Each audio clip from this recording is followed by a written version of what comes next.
Mic test, mic test. Sana gumagana. Gumagana nga. So, sa mga hindi pa nakakaalam, no? Nagbukas na naman ang Telesin ng kanilang bagong branch dito sa MOA. Kaya ngayon, samahan nyo ako, papasyalan natin yung stock nila dito.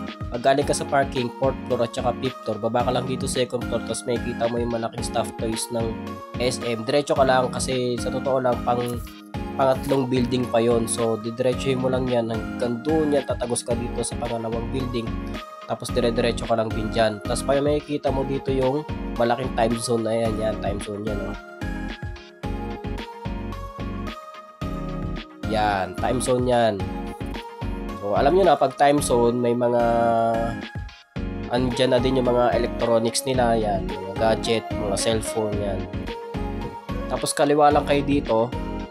Yan, pagkakaliwa ninyo, diretso lang kayo dyan hanggang makarating kayo sa Power Mac. Katapat na siya ng Telesin.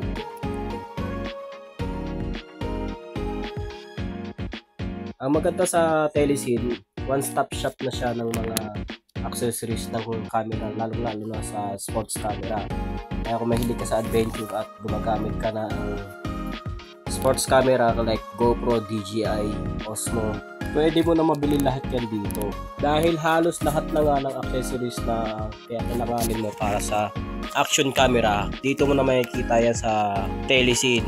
Meron sila pang mounting sa motor, sa handlebar. Meron na rin sila mga available na battery. Makakabili ka na rin dito ng tripod. So, ito na rin ng bahala ang pumili kung anong klaseng tripod ang fit sa'yo. Pwede na rin sa tripod para sa cellphone mo. So, sana nakatulong itong video na to para matuntun nyo kung paano kayo makakarating dito sa store ng Telesin dito sa MOA. Yes, dito lang yan sa Cyberzone. Dito na lang, let's go. Bye-bye.